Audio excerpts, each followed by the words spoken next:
What a boring day. You're telling me. Even the grass is getting bored of watching itself grow. Oh? How can you tell? I mean, just look at it. Well, I like it this way. Nice and calm. I know. Why don't we visit our friends in the wood shop class? Yeah, that sounds great. For once, I agree. Let's do this. Oh, hey, you guys. It's a surprise to see you here. We were bored, so we went to see what you guys are doing. We're doing great. We built an entire birdhouse today. Oh, wow. That looks like fun. I want to build a birdhouse right now. Here's the saw. Just be careful with it. Oh, I will. Do it. Cut the wood. Okay. I am going to cut the wood. Yeah.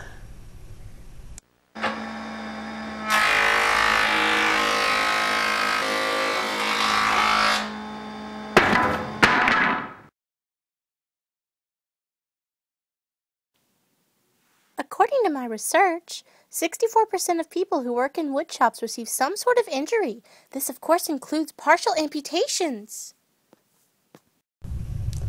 Oh! Huh. Hello, class! I noticed a lot of close-ups were happening and I was nowhere around, so here I am! Arnold cut his hand off with a woodcutter! It's called a saw. Oh no, Arnold, you've hurt yourself! But that's okay, because your cells are currently reproducing and repairing.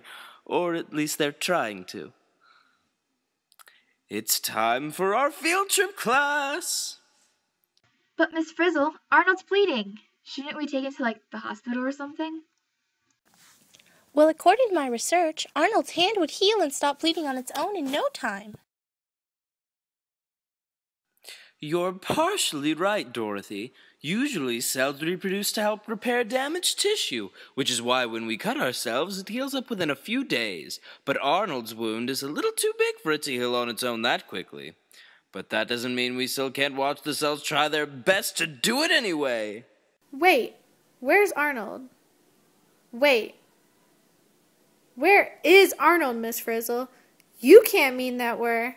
Going into Arnold's open wound? Why, yes we are. All right. Now that we're all shrunken down to size, let's find a way into Arnold's arm to watch the wonderful magic of mitosis before our very eyes. But Miss Frizzle, how are we going to do that? Oh, brother. I knew I should have stayed home today.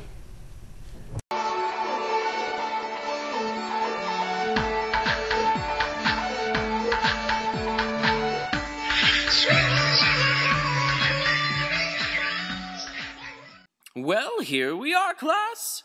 Though, I'm not too sure where here is. Does anyone have a map? Miss Frizzle, look over there. Arnold's cells are dividing all over the place. Indeed! They're trying to repair the damaged tissue in Arnold's wrists. It's just one of their jobs. Hey, how come the cells over there aren't doing anything? If all the cells divided and worked as a team, then they could stop Arnold from bleeding to death. According to my research, those cells aren't needed to divide. If all our cells kept dividing, we'd look like crazy mutants and grow out of control. That's right, Dorothy. In fact, there's a name for the process in which cells aren't in division. It's called the G0 phase, when a cell is neither growing nor preparing for cell division. Phases? That sounds like cell division is going to be a lot more complicated than I thought it was. Oh, Phoebe, it really isn't that bad. In fact, the cell that's next to Wanda looks like it would be a great way to show you exactly how a cell does division. Put on your suits, children. All we need is for the bus to use its speed or uppertron to make this cell divide faster, and then we can take a closer look. Bus, do your stuff! Miss Frizzle, did anyone call 911 when Arnold cut his hand off? Because I don't remember if anyone did that before we got on the bus. I don't like this, but you better be quick, you guys. I'm sort of bleeding here. Hey, you guys, are you almost done in there? I'm sort of dying.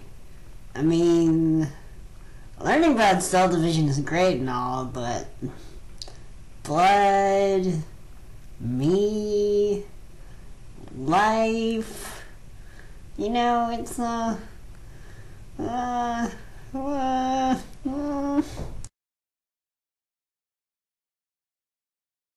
Okay, everyone, here's that cell I was talking about. Let's watch as it divides, shall we? First, the cell undergoes interphase, which is the biggest phase in cell division. Interphase is split up into 3 parts, G1, S, and G2. G1 stands for the first phase of growth, where the cell grows and does its usual cell things in preparation to get large enough to be able to split into 2 normal-sized cells.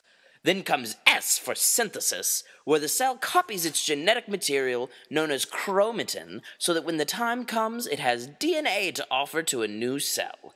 G2 is continued growth, and after that comes in-phase. Additionally, during interphase, the centrosome and centrioles have duplicated to have some for the new cells that will be created. After interphase comes the big show, M-phase. M-phase is the most active part of the cell cycle, but it's also the shortest. First step in M-phase is prophase, where the chromatin becomes more densely packed and turns into clearly visible chromosomes. All the chromosomes bundle together with their respective copies at structures called centromeres, and the nucleoli of the cell disappears. Meanwhile, outside the nucleus, long lines made of microtubules begin to pop out of the centrosomes and meet together in something called the mitotic spindle, where small microtubules that go out in all directions of the centrosomes are called asters. All the while, the centrosomes get farther and farther away from each other, and while the mitotic spindle gets longer. Whoa! Was that bad that thing just exploded? Now hold your hamburgers, Wanda. We have nothing to worry about here. That's just the beginning of the next part of M-phase, prometaphase. In prometaphase, the nuclear envelope of the cell breaks apart, freeing the chromosomes to attach to the microtubules of the mitotic spindle.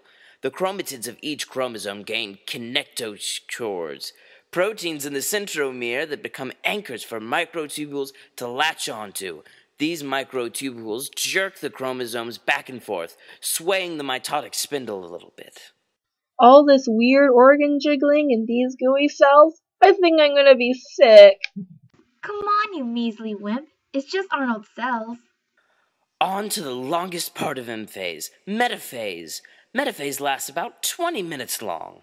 By now, the mitotic spindle has come to take up most of the space in the dividing cell, and the centrosomes now lie at opposite ends of the cell, with the chromosomes all lined up about halfway between the centrosomes on an imaginary line called the metaphase plate. Next is anaphase, which begins when the cohesion proteins that anchor the microtubules to each other and the sister chromatids is broken, causing the sister chromatids to pull apart and become chromosomes. Microtubules pull the chromosomes to their respective sides of the cell, all while the cell is slowly getting longer. Then comes the last part of M-phase, telophase. During telophase, 2 nuclei have formed in the cell, with nuclear envelopes made from the old, fragmented one, and various organelles start to form. The chromosomes start reverting back to their loose, unorganized state, and then M-phase finishes.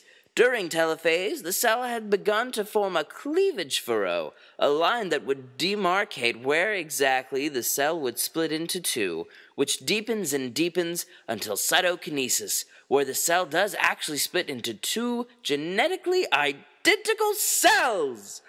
Now, class, wasn't that fun? All right, let's get back to Arnold and see how he's holding up. Arnold, we're back! I told you we should have taken to the hospital.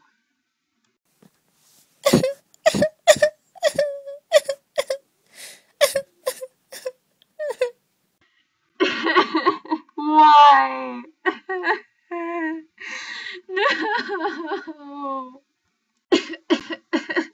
Why? Why did it have to be this way? It didn't have to be this way. No, Arnold.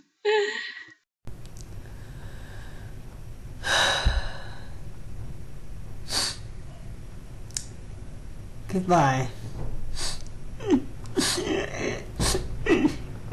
Goodbye, my hand.